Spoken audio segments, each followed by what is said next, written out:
Very proud of the way that they played. Our crowd was incredible. I didn't think it could be louder than it was for Iowa from start to finish, but it was. I mean, it was just it was tremendous. And we know we beat a really, really good team. Man, it's great. You know, I felt like, we had a couple lulls, a couple losses here and there. But I felt like we bounced back from those losses really well, and it's helped us win these games as of late for us. We've stayed with it.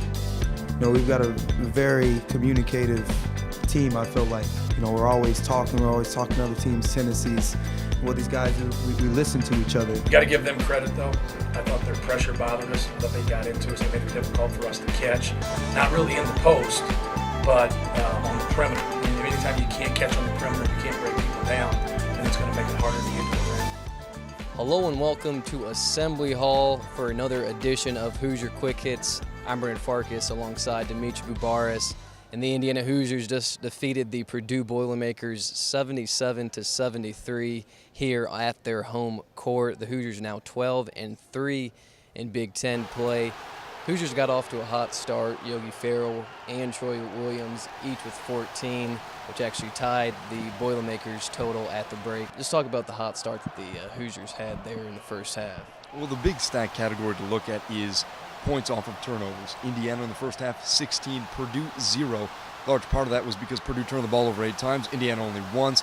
That same statistic carried over to the second half, and, the Hoosiers go on and win, but let's not look past the fact that they almost squandered a 19-point lead with under 10 minutes to go in the second half. We wanted to put pressure on the ball, and when we did that, we did a good job. We created turnovers, which is rare to do against Purdue. And we took care of the ball, which is also rare to do against Purdue. And those were key points in the game for us. And those stretches with our guard play, we got to have guys that will take care of the ball and not generate offense for the other team. And we just gave away too many points. That's how I look at it. But like I said earlier, I thought Indiana's pressure was pretty good. This Indiana team, they played up-tempo, they play fast. The fact that they only had 4 turnovers really is incredible, especially looking back to early in the season. I remember there was a couple games there, I think, out in Maui where they had 20-plus turnovers. So the fact that they were able to keep that number down is pretty incredible. And they did a great job containing the big guys for Purdue. That's their bread and butter. A.J. Hammonds, Isaac Haas, and Caleb Swanigan. They were able to contain them, limit their touches in the paint. But you look at one player, kind of the unsung hero of tonight, was Max Bielfeldt. 10 points, 10 very emphatic and loud points. And on top of that, he drew 2 crucial charges on A.J. Hammonds. And Bielfeldt, he's got that experience being out in Michigan. He played in Big Ten play before, so this is kind of not necessarily new territory for him when there's guys like freshman Thomas Bryant who have never really been in this kind of environment nonetheless. So I thought that he really stepped up and played great for the Hoosiers. When you look at Max Bielfeldt, what he brings to the table, he's a 5th-year senior, an experienced veteran, a guy that's played in the Big Ten, like you mentioned, and he plays with so much heart. He plays with his emotions on his sleeve. We saw that tonight. We've seen it all season long. And Thomas Bryant even touched on that in the post-game press conference, that he credits a lot of his maturation this season to Max Bielfeldt. And Max Bielfeldt pushing him in practice, and Max Bielfeldt coming out here and playing well on both sides of the ball.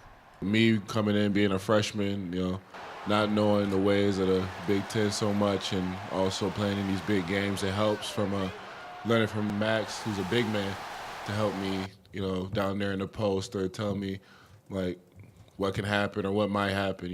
That makes a big help for me out there trying to defend and offensively. Max has been excellent. Max has been I hate to use the term big brother, but we didn't need him. I've said this before. We didn't need him to come in here and be a babysitter. We needed him to come in here and show leadership, with a bunch of young guys. And that's exactly what he's done. And those 3 young players respect him, like him, look up to him, because he has always been a part of it with them. With me being out there, I needed the coaches, my teammates, even Max out there talking to me, telling me what they're about to learn from the scouting reports and all. And we just did our best out there guarding their big men, Hammonds Haas are two big guys, and they're very talented down there in the low post. And I just tried to do everything I could, and so did Max. And Dimitri, as you mentioned earlier, the big men for Purdue with Caleb Swanigan, Isaac Haas, and A.J. Hammonds all shot at a very efficient clip. What were the Hoosiers able to do that was still right, though, on the defensive end to still get the win? Well, the Hoosiers were contesting shots, and of course, when you have a 19-point lead, Purdue's going to elect to maybe take a couple more outside shots from the perimeter, try to cut into that lead at a quicker rate. But Indiana wasn't letting Purdue get anything easy. To me, that was the key, that there was a lot of hands in there. There was a lot of hands, a lot of activity. The post defender didn't feel like he was in there by himself because they capitalized when he was in there by himself. And a couple of times we gave too deep a position, and a couple of times we didn't put enough hand pressure on the ball. But that was absolutely key, that the guards were active, alert, aware, and able to recover. Coach Martin did a great job talking to our bigs, showing them film of their tendencies and what they like to do. And I felt like Thomas, Juwan, and Max did a great job doing that game plan onto the court. They used up their fouls. I mean, that's fine. We don't want them to get easy buckets, but they were fighting them down there, and I was proud of the way they fought them. Nothing in the paint was coming easy for the Boilermakers, and a large part of that was the fact that they were rebounding as well.